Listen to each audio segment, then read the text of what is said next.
Hi, I'm Thea. Everyone said I was crazy when I opened the first restaurant in a desolate Miami warehouse district. Now the whole world knows that as Wynwood. Then I did it again in Allapattah. Ever wonder how a place goes from not to hot? Join me for a behind-the-scenes look at what really goes into igniting a neighborhood. We'll talk with the risk takers, the pioneers, the restaurateurs, the real sparks of neighborhood ignition. This is Thea's Neighborhood Magic. Welcome to Thea's Neighborhood Magic. In this episode, I talk with David Lombardi, a pioneering developer of Miami's Wynwood. David and I share stories about the genesis of Wynwood, a moment in time when we were there, each taking huge risks and doing whatever it took to transition a rundown factory district in the heart of Miami into one of the hottest neighborhoods on earth. Most people will know you as the tremendous developer that went into Wynwood in 2000.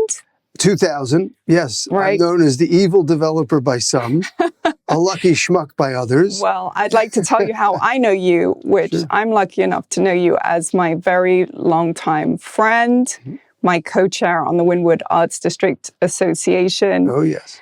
and my closest collaborator on what I think we would refer to as Wynwood, the Wild West. Absolutely. And it was really wild because none of us in the neighborhood really interacted until you opened Joey's. It became a de facto chamber of commerce because we were all in these buildings that had no windows, and we were all busy in our own little worlds and our own businesses. So once Joey's opened, we started feeling like, hey, we're part of something. There's a community here. Everyone came out of these kind of steel doors from behind their cameras. Exactly. I had this privileged position of being the person that kind of saw everybody because I was just standing right there. Right. I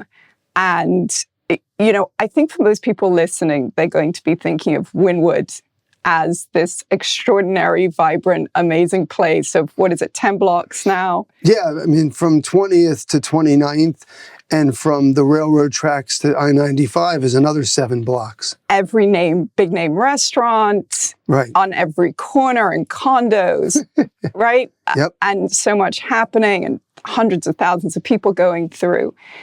But the Wynwood that you fell in love with, and Wynwood that I fell in love with, was a very different, desolate warehouse district.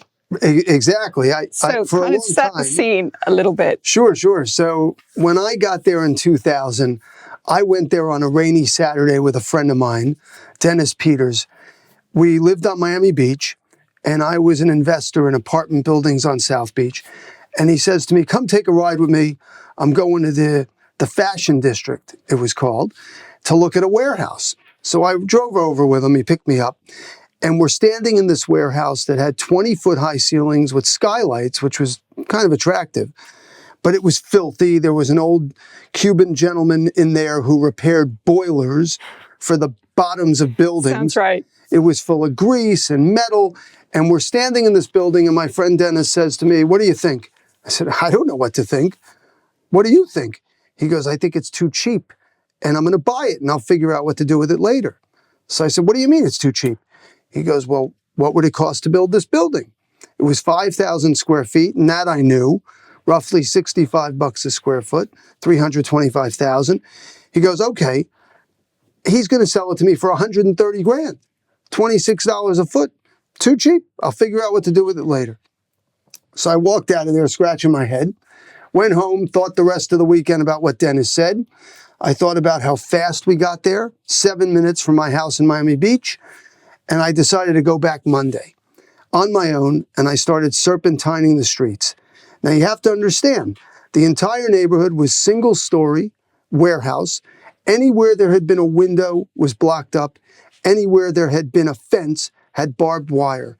It all said, fuck off, keep out, leave us alone. But I came to a few quick conclusions.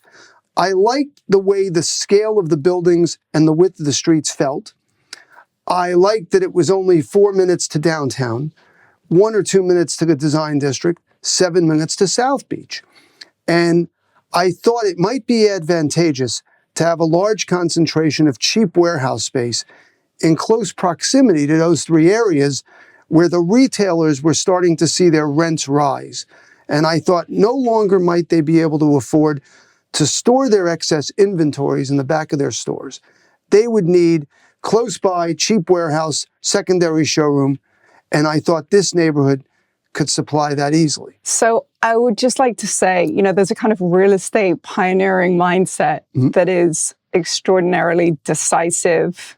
Immediately, you made very quick calculations about the price of the real estate, plus the purpose and the proximity and everything. And you put one and one and one together and you came out with your number. And by Monday, you already had a plan. And I think that that's a thread that probably runs through a lot of developer pioneers like you, creative thinkers.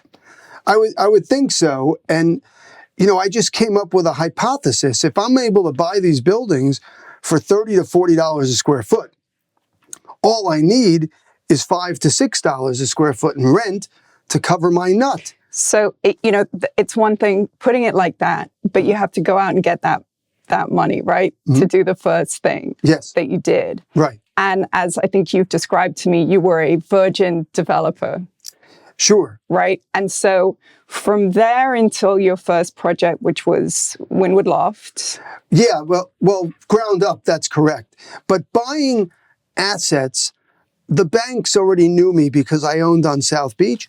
So I remember bringing this banker, Kathy Asen from Gibraltar Bank, to North Miami Avenue and 27th Street on the corner.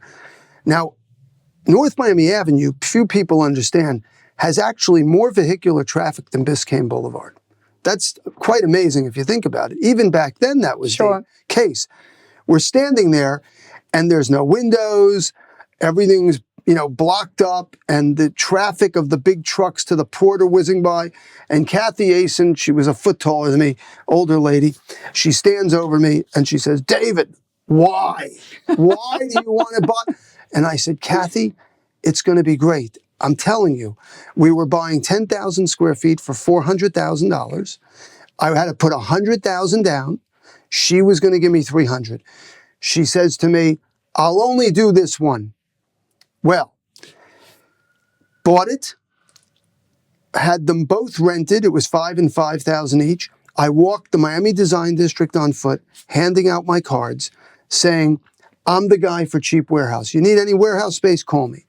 Within 3 weeks of closing, I had both sides rented, covering my nut. And so that was successful in itself because it had a purpose. Yes.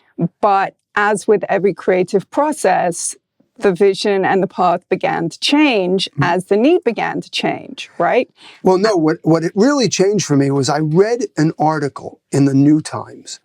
After I had bought 5 buildings in the neighborhood that way and got them rented, I read about this guy, Brooke Dorsch. "Welcome to the Edge" was the title of the article. And unbeknownst to me, he was right around the corner from 3 buildings I had just bought. He was on 24th on Northwest 1st. And he was living in the back of a warehouse, running an art gallery in the front. So Brooke was really the first. We always credit Brooke. He was the first, and Locust Projects existed. The Bakehouse. Bakehouse existed, right? But that was outside of this immediate zone. Yes. And I just didn't know about it. Like Bernice was on North Miami Avenue, exactly. 2001, she was there. Steinbaum. Exactly. Right? She was early, right. So there was a collective magic that was happening. Yes. That you discovered you were part of as well. Yeah. Right? I think we have an issue in Miami where there wasn't a lot of communication going on because everyone was kind of an island. Exactly. And gallerists, their mentality is really unbelievable. So let's get to that because if we fast forward a little bit to where we all discovered each other, right? Yes. So let's say 2008, 2009, and there's now a restaurant and a kind of locus. First one. Right. Yeah. And so everybody's coming out of their spaces and meeting. And I want to take you back to that moment where, we were so lucky because we became friends. Yeah. And I was trying to be friends with anyone that would have me It was a very lonely time. Right. And when you are early and when you're pioneering, it's lonely. Oh. There's an isolation. Well, you emptied your bank account to build out a restaurant. Yes. In a neighborhood where up until that moment, you couldn't get a sandwich. Right. And it was a big risk. It was a big risk, and I was the only one standing there with a cash register and an open door. You talk about everybody being behind cameras and metal grates and barbed wire, and you know, I was kind of Alice in Wonderland standing there saying, "Hey, I'm going to stand here. Hey, everybody!" With a Bezzazza mural and fresh flowers on the table and polished concrete and marble tops. You created a bar by which everything else should follow in the neighborhood. That was the idea. You know, I knew that we had to be really, really good. First of all, to be compelling enough to get people to come. Yes. Right? And secondly, that we had to say, this is the standard. This is what we're doing. Exactly. But we really had to cater to the people that were there already, right? It was the most fascinating group of people in that neighborhood. So you and I made friends, and the kind of power that came from that and this kind of collective magic made us realize that we needed to harness even more of that collective magic, make more friends, and get a little bit oriented and organized. And so we founded and co-chaired the Wynwood Arts District Association. That's right, WADA. Which I think that period of our lives is kind of saying, hey, David, you know, let's put on a neighborhood. Right. You know? No, it was an amazing effort, because up until that point, the property owners and stakeholders and business owners never interacted. And you and I wanted to shepherd them into a room, which I credit you to getting them there. You were this, you know, picturesque model, and you'd walk around in those high heels in that desolate landscape, knock on a steel door, they'd open like, what do you want, lady? And you would invite them to the WADA meeting, and they showed up. They did show up, and you know, we didn't have any communication for the neighborhood. And I think that you and we just realized, we sat there one day and we said, we need to put everyone in one room if we're going to get anything done. Yes. It was a remarkable moment, David, if we think back, because we had this factory and warehouse industrial district that was transitioning into an entertainment district, but hadn't transitioned. So there were no basic services. We had no garbage pickup. We had no crosswalks. We had no light bulbs in the streets. No, the lamps were all dark.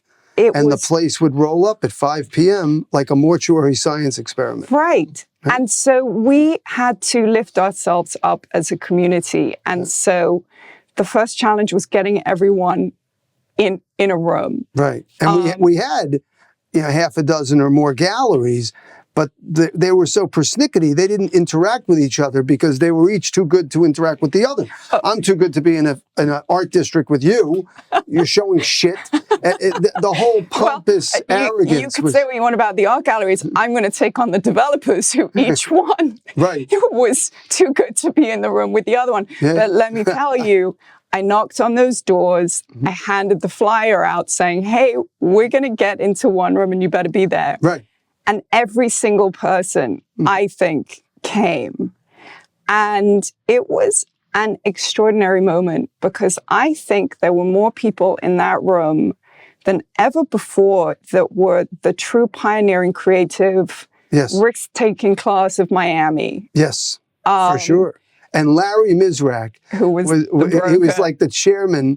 He was, for those who don't know, Larry was a garmento who was in that neighborhood for many, many years since childhood. Garmento being? Well, he made clothing, and his father before him made clothing. So he started in that capacity. Then he got a real estate license, and he was doing every deal. He sold every deal to everyone. He knew every old heritage, you know, family owner of every building. And you wanted to buy a building, you went through Larry Mizrak. So Larry walks into the first meeting and announced, I think I'd invited everybody and just kind of assumed Larry was coming. And he was furious, hands on hips, you know, there's no meeting that happens in Wynwood without me. And that was kind of how we started with me getting yelled at by Larry Mizrak. I thought it'd be funny to show you that these are some of the original sign-in sheets from the first meeting. Pretty amazing. And it's really a who's who of the extraordinary people. Look, you had Mira Rubel in there. Mira. Yep, she Larry was there before me. Fred Snitzer. Yeah, Ozzy Symbol, Seth Beitler, he was a art dealer. I would like to pay tribute to everybody. I mean, I wish I could go through this and kind of go and give everyone a hug. Yeah. But it's a who's who of the Constance creative, Margulies, risk-taking class of Miami. Yep. Ariana Testemark. Yep. I remember she led the crosswalk. Remember by Carlos Cruz Diaz in front of Joey's? A crosswalk. Right. And so she paid for it. Yes. And a nightmare. It took like 11 months to get a crosswalk painted by Carlos Cruz Diaz, and all the stipulations on how to make a crosswalk with all his colors. They had to be iridescent paint. It was so many layers of bureaucracy to get there. So, to put it on the record, these extraordinary new neighborhoods that do pop up around the country and around the world are never made by just one person sprinkling magic. Definitely. It's a tremendous amount of effort and magic that is input and contributed in large part, small part, by everybody, and then how everybody else feeds off that magic. Well, you hope that they adopt a common vision. Well, thank you for leading into that, because this is an important part. Yeah. I'm going to remind you of the common vision, and you can tell me what you think about it. Sure. So this we wrote on February 10th, 2009. Working mission statement for the Wynwood Arts District.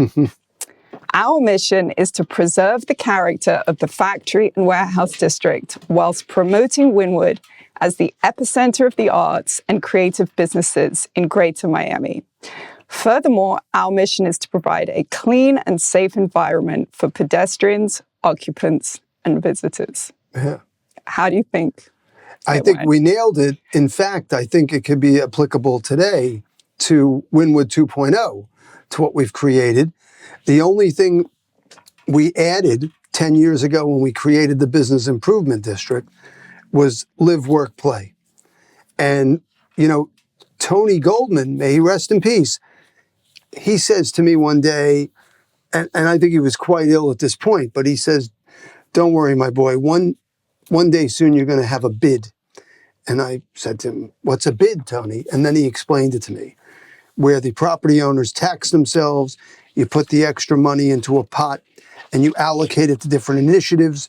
And our first initiative as a bid was to increase the allowable units per acre in the neighborhood so we could have live, work, play. And that's the result of what you see today. So on that note, I would just like to say Tony Goldman, the visionary developer, who was my father-in-law at the time and my greatest professional influence and mentor.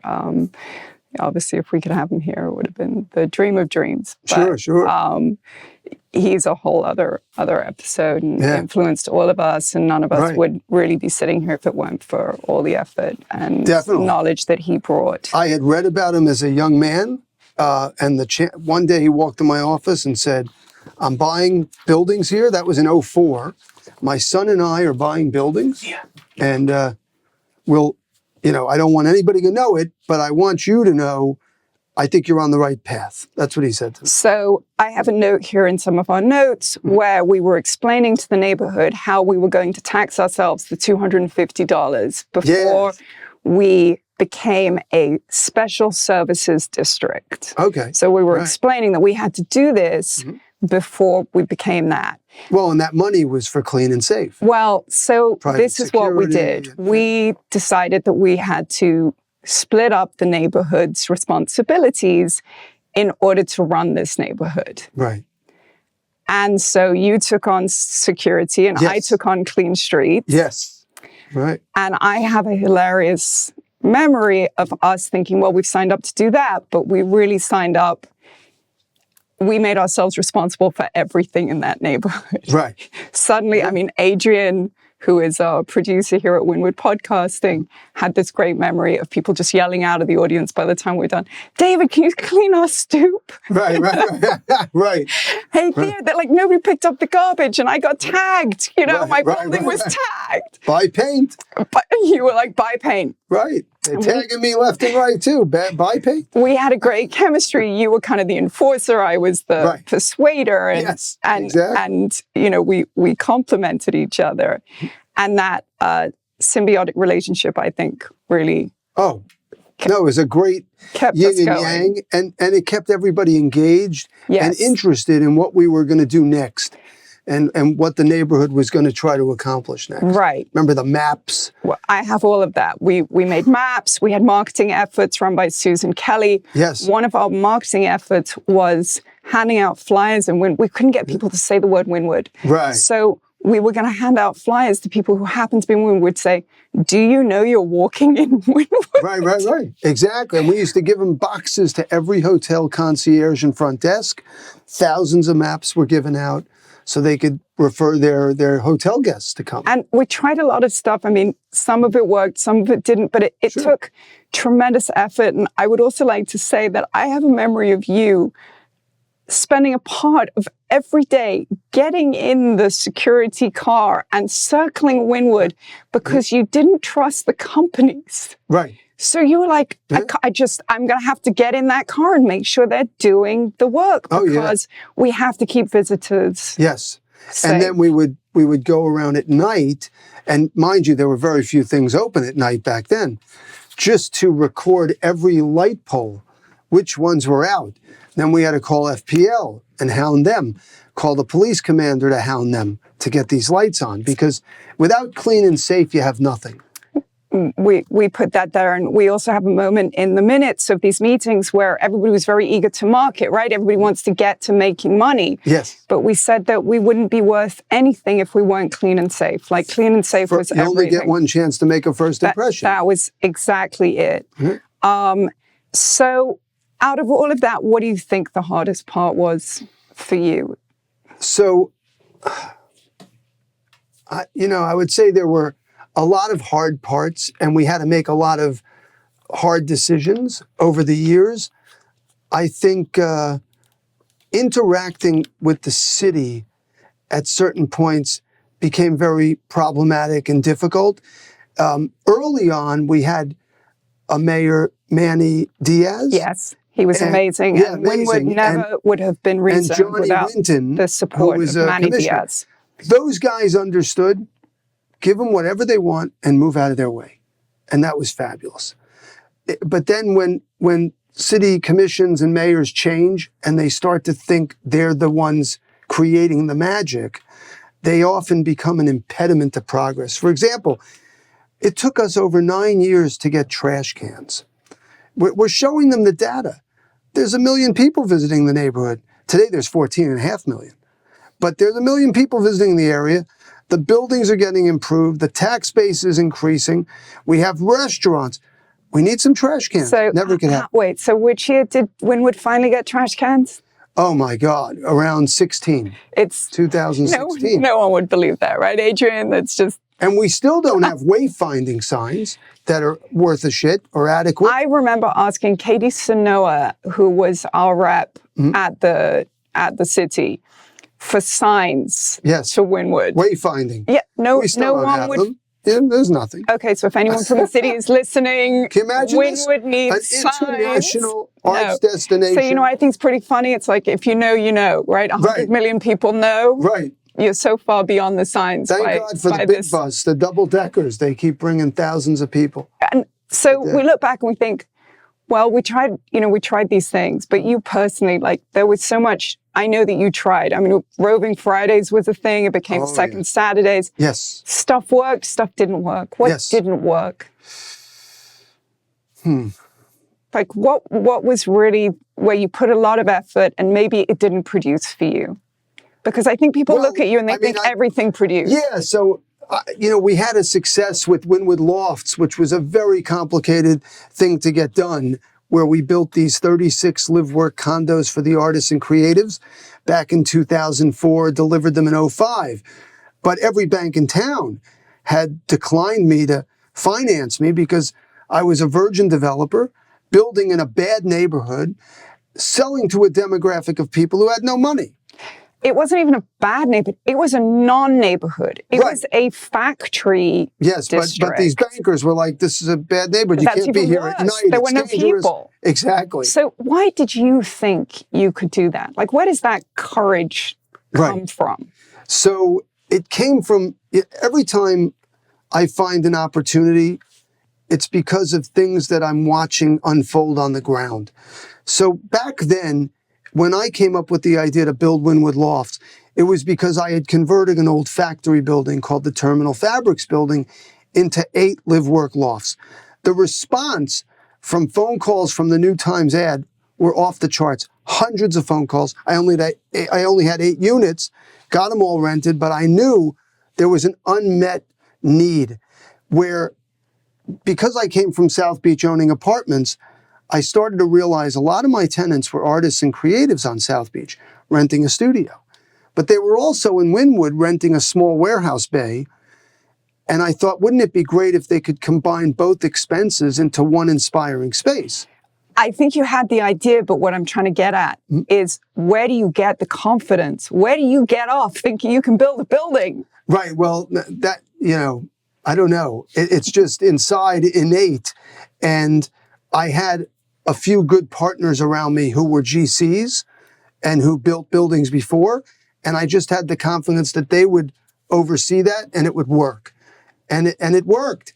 Wynwood Lofts was a success. So much so we decided to start a project called Pompeii Lofts on the site of the old Pompeii Furniture Company, which we had bought.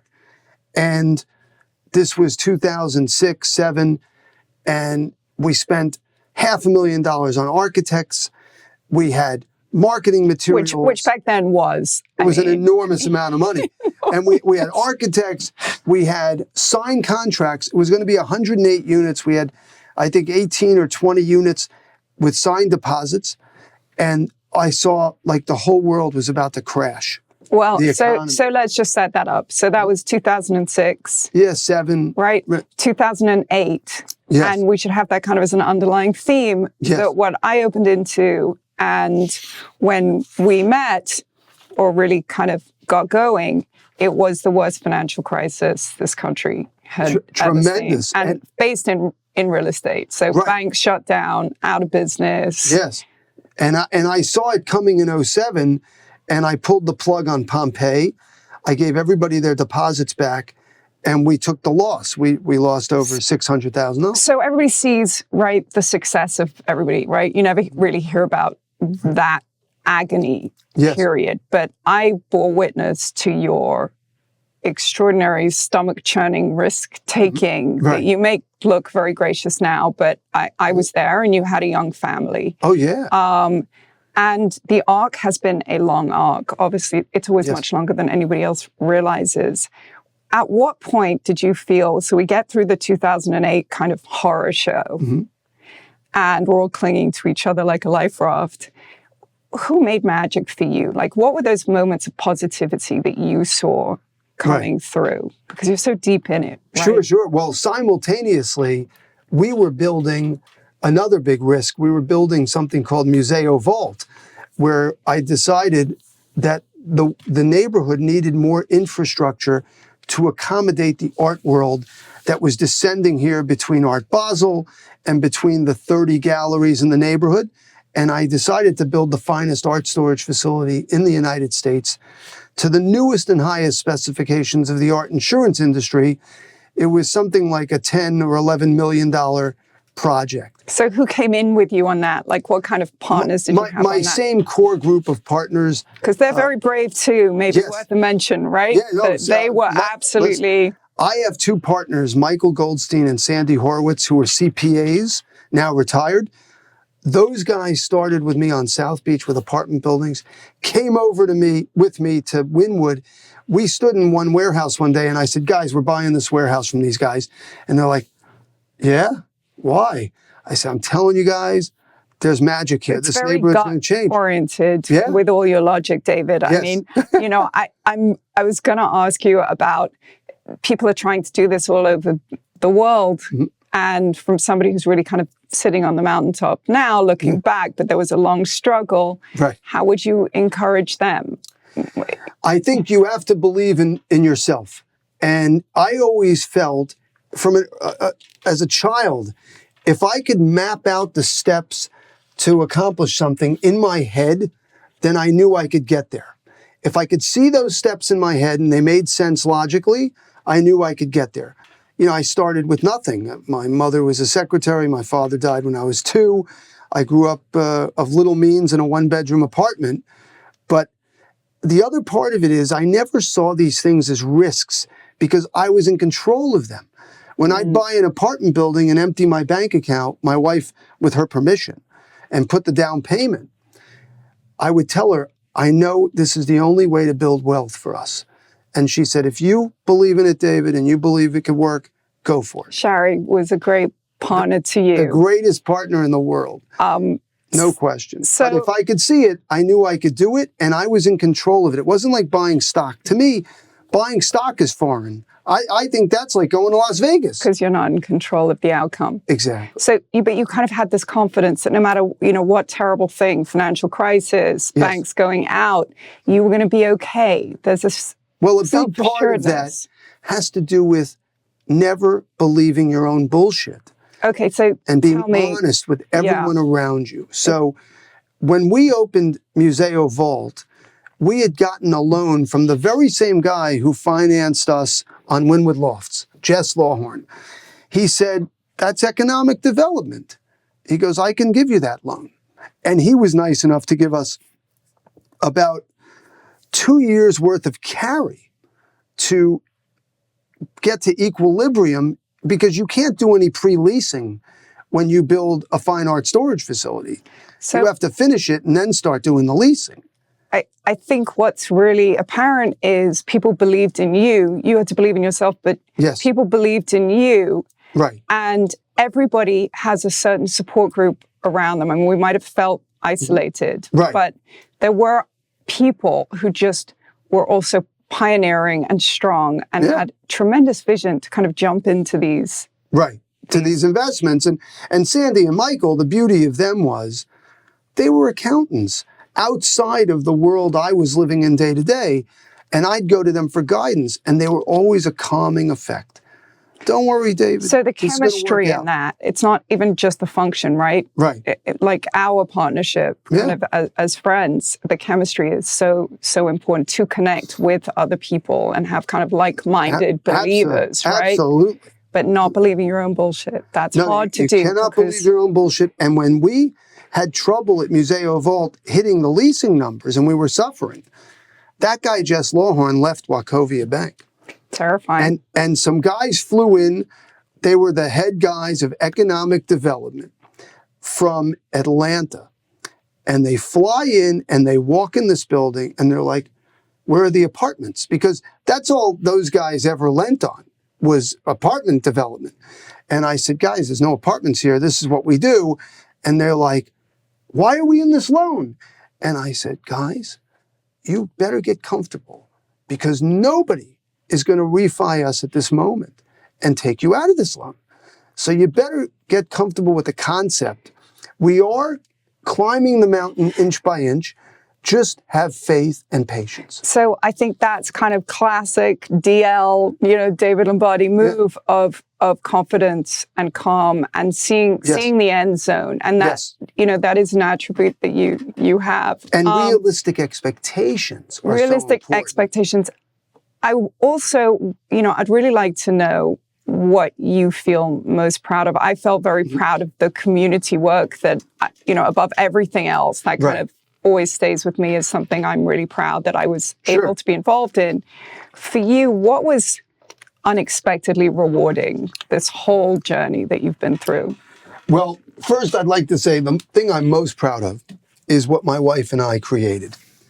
We created a world with 3 magnificent kids, and now we have 4 incredible grandkids. That's tough. So, you have family capital, you have social capital, and then you have business capital. I think that over my 24 years now in Wynwood, I have helped countless entrepreneurs fulfill their dreams and visions and be in business as a landlord who normally they would not be able to find that opportunity. And we still do that today. Because you curated your tenants in order to have curated higher them, nurtured class. them, worked with them. You know, we went through 2 crazy times. One was Zika. Remember that? With the mosquitoes? Well. Yep. And ground zero for Zika in Miami, Florida was none other than my property, the Wynwood Yard. It was the first bite, yes, right? Yes. The Wynwood Yard. I remember. Della's employees were getting Zika. And, you know, what she created there with our help was an incubator for food and beverage entrepreneurs to be able to hang a shingle. And I was super proud of that property and what was going on there, because you had entrepreneurs from all walks of life. You had South American ceviche guys. You had African American mac and cheese guy, you know, the World of Mac, he started there. And you had everything in between. You had barbecue, you had Spanish food, and every type of person that lives in Miami would congregate there and interact beautifully. Because Miami is kind of bifurcated.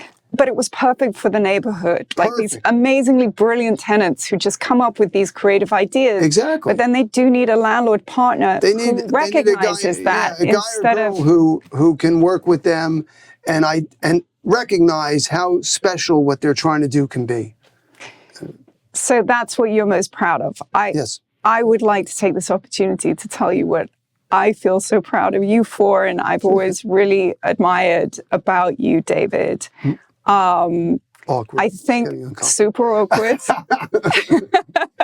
Brace yourself. I am. But I think that you imprinted a very special magic on Wynwood. You certainly imprinted it on me. Thank you. You are truly the most community-minded person I've ever met. And a lot of people talk the talk, but they don't walk it. And I know that you're known as this formidable business person, but I would like to say that you supported every school in that neighborhood from the minute you got there. Sure. When you didn't have anything in your pocket. Right. You went to those schools and you put what you had in your pocket in their pocket, and I saw that. Right. On top of that, you mentored young men from the local academy. Every time I came to your office, Preparatory Academy. there was one of those young mentees in your office, and they were so proud and so excited to be there. And you, with everything on your plate that was going on, made time for those young gentlemen every single day. Dad Shakur Butler. I remember clearly. I also want to say that you had your dear mother, may she rest in peace, run your office, and we had this sense of family. Yes. I'm also going to say that Glendina, our woman of Wynwood, who has cleaned the streets of Wynwood for 15 years, described you as her protector and your mother as her best friend. Yeah. She's still in the neighborhood cleaning the streets, God bless her, with her sister. We're actually going to talk to her later. She's wonderful. So your sense of community is so deep and profound and broad and so far beyond Well, it takes a village. Good business. What I want to know is where that comes from. I think it was definitely came from my mother, because she was my only influence, Doris. Yes. To give you an understanding of how important she was to our family, she passed away 5.5 years ago now. That was a big loss. Huge loss for us. Yeah. And my kids were so close with her, and she worked in my office for 17 years. All the tenants knew her. They all talk fondly about her to this day, because I've had tenants that long. And we're going to build a new office building. And I wanted to name the office building Officina Wynwood. And my 3 kids, we were having lunch, and the 3 kids look at me and go, "Oh, no." I'm like, "What do you mean, no? What do you want to call it?" The Doris. I said, That's so "Holy nice. shit." But that speaks to what you built. Yeah. And you instilled in all of us. So kind of wrapping up, I know that this is happening all over the country, this kind of ignition, people trying to do it, people at varying stages of it, from Pittsburgh to Nashville to Detroit, right? Can you think of anywhere else? I want to go talk to them, but Yeah, if you could encourage them, right now at these different stages, to stay the course is so important. It's very important. What else would you say? To stay the course, believe in your vision, and understand it's 20 to 25 years. But what we had was something so intangible, because we had the simultaneous occurrences from the early 2000s. Miami got Art Basel in the winter of 2002. It didn't happen in 01 as planned because of September 11th. So they pushed back to 02. Once that happened twice, 02 and 03, you could see the city starting to take itself, our citizens started to take ourselves more serious as a possible international player of the arts.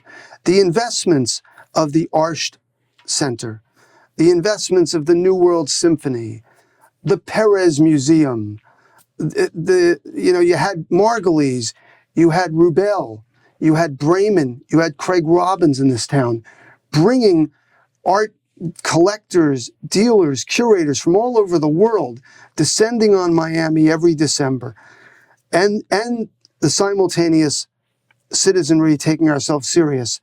And then you had the unknown thing where the murals started getting painted in our facades, and the world started photographing them and posting them. This is something we never could have anticipated in our roadmap, never in a million years. So took advantage of that and ran with every opportunity, constantly kind of in creative thinking as the world changed, right? Yes. Constant pivoting. Listening very closely to the marketplace, seeing what else is happening. But this critical combination of private-public partnership. Yes. But I can't stress enough the collective energy of so many people. You always read these stories about one or two or three kind of figureheads. Right. But none of us would be there without the hundreds of Della and her food store. Absolutely. When I was there in 2001 and 02, I was alone. And I used to go home to my wife and say, I don't think I'm doing the right thing. Then Tony Goldman came in. Then another few developers came in, which brought different sensibilities added to the stew. It's so important. But thank God everybody bought into the same collective vision.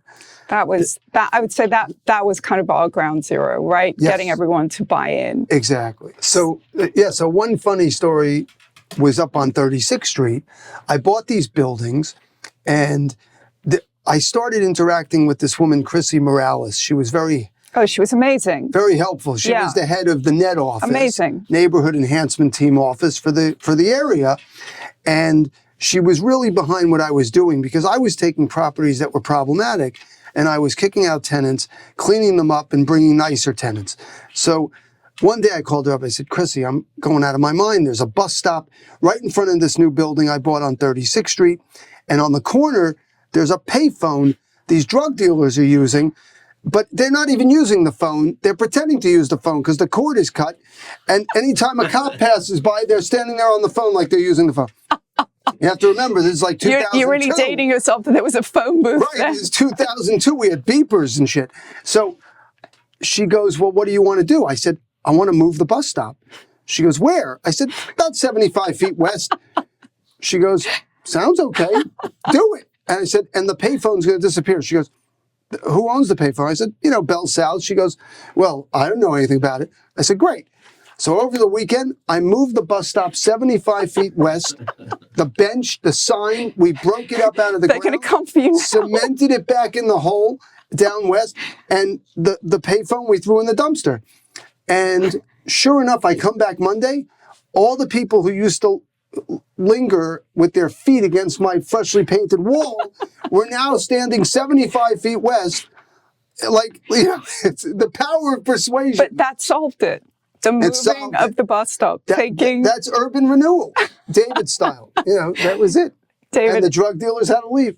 So. David, it's been amazing having you here. I hope you'll come back. Absolutely. Thank you so much for being here. A pleasure. Thank you. This episode was recorded at Wynwood Podcasting and produced by my friend Adrian Olivares. This episode is dedicated to Adrian's loving memory.